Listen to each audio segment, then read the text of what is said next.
Yeah, it's a book that I read in 2009, and stayed with me for a long time. It is a story of a woman who was trapped into being a sex worker, and then how she fought for dignity for women, for the girls in the brothels, how she fought for them to be accepted in the mainstream society. She asked for legalization of their profession, and all this happened at a time when feminism was not yet coined, women empowerment, these words were not yet coined. But I think she was way ahead of her time. She got up and fought. What I liked about her character was that she was a very bruised, scarred woman, wronged by society, by people she trusted, but she was a warrior. So she got up and fought for everything that she believed that they rightly deserved, in spite of being in the profession. Like, you are a journalist or a teacher, she said, I'm a sex worker and you need to respect me for it. And you cannot take me for granted for what I'm doing. So I thought that courage with which she fought, a ferocious warrior that she was, that's what inspired me to make the film. So.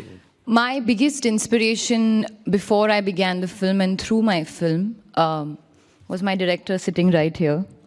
I've wanted to be directed by him ever since I was 9 years old. That's when I first walked into his office, actually into his house, to audition for another film that he was making at that time, Black.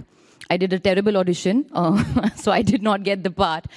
But he looked at me, and he narrates that story even now, that he looked in at my eyes and he said to me, this girl, not to me, but he said to himself that she's going to be a heroine. That means she's going to be a big actor someday.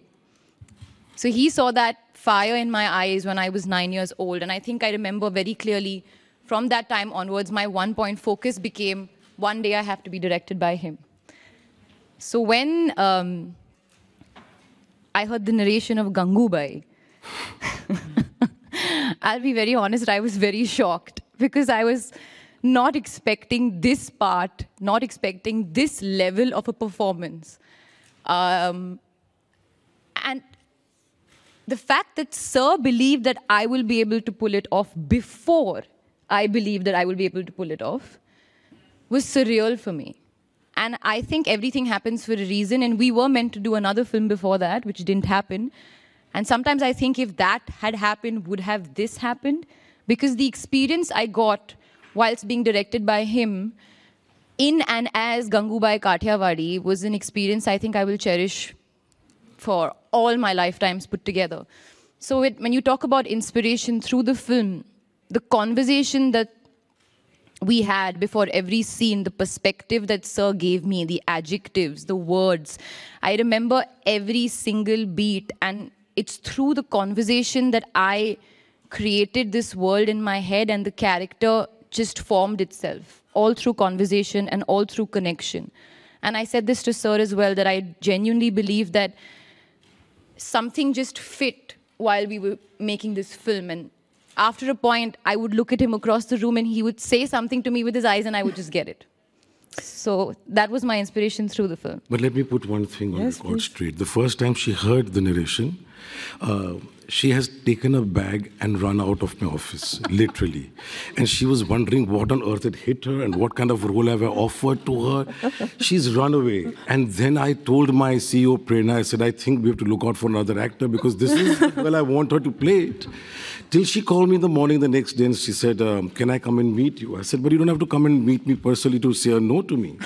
But she came and then she looked at me for 5 minutes, sipping at her coffee. She keeps shaking her leg. She has a habit of moving one leg. And she said, well, I think I'll just do what you tell me to do. And so I said, yeah, jump into the unknown. I don't know what even I'm going to do. So just jump into something that we're not comfortable doing all our lives. So let's find something new. And then from then on, she just took off. I realized that from the time I started shooting, I never really gave her instructions. I never really told her how to do it, what to do it. It just came naturally to her and I let her breathe. I gave her all the freedom to think herself. So it was a great working relationship where we are not down each other's throat and giving specific instructions. She was let on her own to be and find the real Gangu that she breathed beautiful life into her. So God bless you. I cannot think of making a film without music. I cannot think of my day passing without listening to music. So I think music first. So when I read a script, the first sounds that come to me are, what is a song? What is a tune that is coming to my mind? And then I would jot it down or copy it or dictaphone, record it. And from there, the music, I thought, came very nicely in this film. It was not that she had to lip sync it, but it just expressed some emotions which otherwise in dialogue would have gotten a little contrived, would have gone a little mushy. So when the song came out, I was doing songs at very unusual places, and they had to perform it like a scene, but on a beat.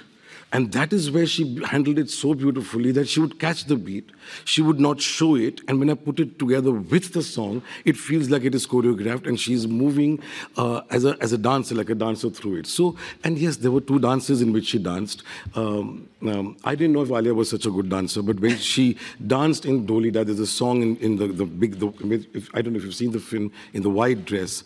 I thought here was an actor who finally transcended, and it's a very goose flesh moment for me, to even talk about it and think about it, that you transcend where you are, you forget all space, you forget who's in front of you, cameras, what you look like, what you feel. She just became one with that character, Gangu, and expressed all her angst, all the anguish, and all that she'd gone through in that one song. And it's a shot that I will take to my grave. I think if there's any shot that I want to be played when I breathe my last, it would be Alia doing that shot, because it is completely the best thing that I've seen an actor do in a very, very long time. So God bless you. Well, speaking about Sir's music and his songs, and as he said rightfully, it's a break in the narrative of the film, but even in the song, the narrative is going forward. So this song that he just mentioned, Dholida, it's a point in the film where Gangubai, to not give too much away, but she has something on her mind. She's not, I mean, she has struggled through and through, but she's got that angst sort of here. It's very, you just have to push her and it'll come out. She is celebrating Navratri, Garba, a dance form and a festival which is very close to her home, where she came from, where she was taken away from, where she can't go back to.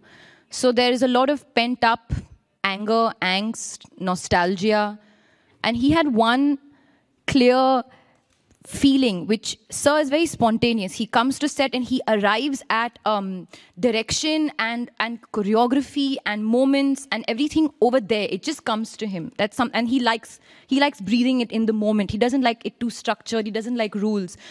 But he just had a feeling, and he said, I want you to go into a trance. I should not see you in your eyes. You should go into a trance at the end of the song. And there is this one shot, which is a 50-second shot, a continuous Steadicam shot, where she kind of breaks into a dance and she spins and she spins. And so Sir's brief was the way the shot will be remembered and you will reach that point is if we don't cut it. So the whole night, we were trying to achieve that one shot. I believe there were 3 takes, and we went with the 3rd take. Because maybe a couple of takes I could not finish because there were so many circles and so many chakkars, which you say I had to take in Hindi. If I say chakkars, I had to go on taking those chakkars. Oh my God, I had goosebumps before doing it, while doing it. But there was this one take that when we went and got it, I swear to everything, I don't remember a point in the middle of the take, what happened. I don't remember what happened. All I remember was when it got cut, and I remember looking at everybody's faces. And that was the shot that's in the film. And I remember going to the monitor, and Sir looked at me and said, "Who pushed you?" Because he looked up, he said, "Somebody's pushed you. Who pushed you? This is some angelic hand that's on your head." And that is my shot. And I remember, आपने हिंदी में कहा था, Sir, मेरे सारे गाने एक तरफ और ये shot एक तरफ. Means all my songs at one side and this shot on one side. He was so happy. And I think that was one of the days I realized that when you talk about going beyond your limit and your capability, because I don't consider myself a good dancer at all, I think I'm absolutely average. This song was not about the dance, and that's what Sir was looking for. He wanted me to really reach an emotional sort of transcendence and a space where I've never tapped into before, and that's exactly what happened. And it's for moments like this that I believe in the magic of movies and cinema. This was placed in a place called, in Mumbai, it's a slum called Kamatipura, where there are lots of brothels, and that's where the sex workers had the base and they worked from there. And Hindus and Muslims and Christians and everybody stays together in our country. You know, it's a place where people love and each other and live together. So we'll have all these characters sprinkled around of different kinds, which were all mentioned in the book. The biggest character that came into Gangubai's life was Karim Lala, which we've now called Rahim Lala. He's the man who gave her the place of finding the courage to speak. He was the man behind the voice that got up and said, go and fight for your rights, you cannot sit here. And he was a Muslim man. And so it was a place where everybody lived together. No, absolutely. And, you know, Sir just mentioned the speech that Gangubai gave in Azad Maidan, which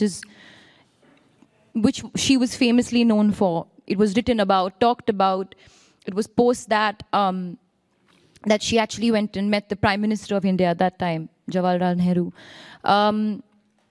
What she said in that speech requires a lot of perspective from where they're coming from, and to understand that world and to actually sit there and speak from the heart to the audience sitting in that scene, and then henceforth the audience sitting in the theater.